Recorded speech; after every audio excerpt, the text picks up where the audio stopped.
John Madden Football was released for the Sega Genesis and Super Nintendo consoles in 1990, becoming a smash hit for publisher Electronic Arts. Over the next few years, their output of sports video games went from a trickle to a flood. Capitalizing on Madden's success, EA launched new franchises for just about every sport imaginable. In fact, the company published so many sports games that they couldn't be contained by Electronic Arts alone. EA unified their sports titles by taking their cues from television and created an entire network.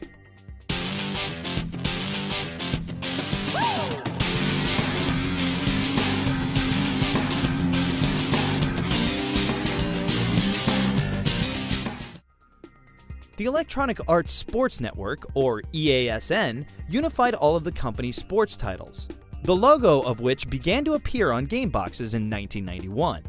EA founder Trip Hawkins explained the rationale behind the new label in an exclusive email interview with Machinima.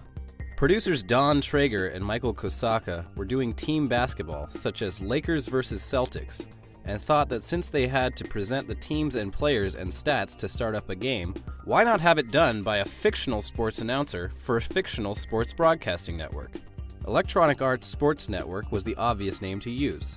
So all the other sports projects adopted EASN, and after a while it became the wrapper around other common brand elements that were shared by the sports games, and it moved to the front of the box and became the overall product line branding for sports. It later became EA Sports because ESPN was jealous and offered a lot of free TV ads if we would change it. So we did. In an email interview with Machinima, Bing Gordon, EA's marketing director at the time, also shared his recollection of the EASN's inception back in 1991.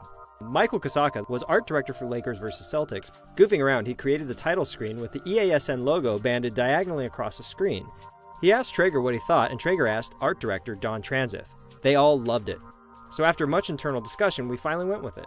Along with its new logo, the brand had a memorable tagline: "If it's in the game, it's in the game." And for more than 2 decades, EA Sports had lived up to that boast, releasing titles and franchises that simulated just about every sport fans could expect, and even a few they wouldn't. In August of 1991, EA partnered with Park Place Productions, the developer behind the first 16-bit version of John Madden Football, to release NHL Hockey for the Sega Genesis. The game featured the National Hockey League's license, meaning the gamers could take control of actual professional teams and players on a quest for the Stanley Cup. Best of all, for hockey fans, the game featured honest-to-goodness mid-game brawls. The series grew in popularity and has remained an EA Sports mainstay with new installments on every generation of consoles each year.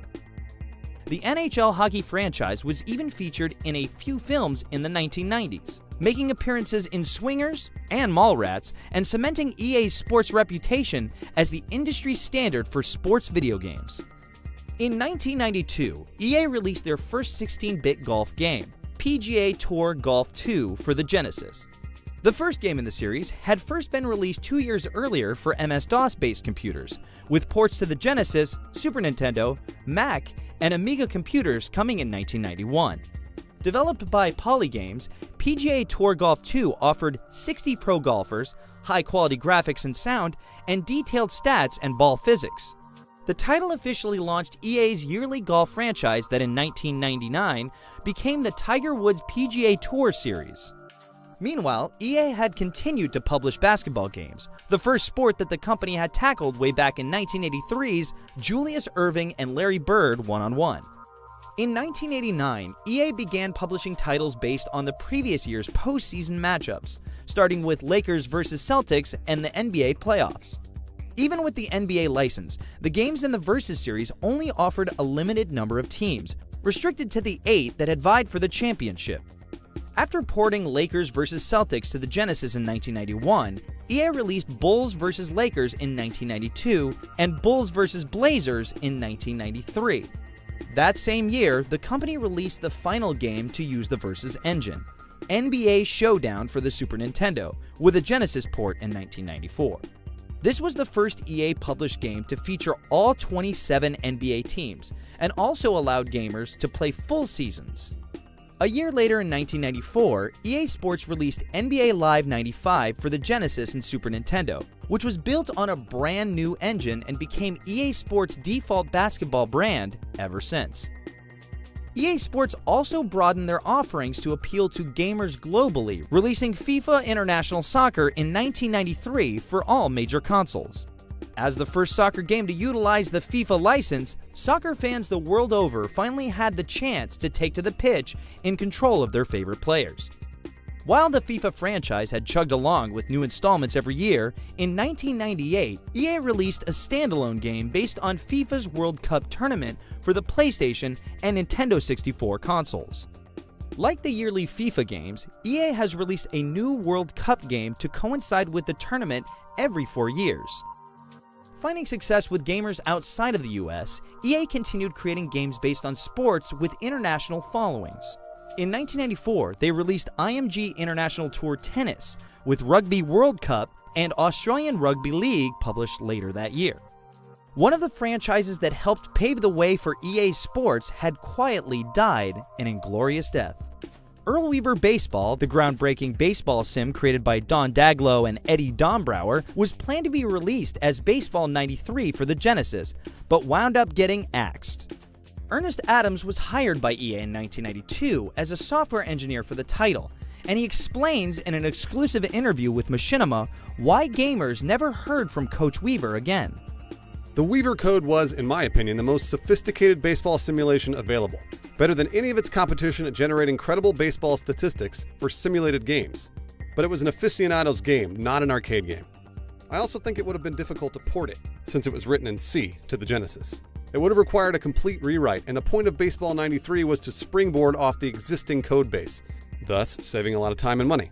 But programming and marketing issues weren't the only factors that led to the game's demise. The company's founder, Trip Hawkins, was making moves that would lead to his eventual departure from EA entirely. Trip Hawkins was off making a new machine at his secret company, the San Mateo Software Group, later named 3DO.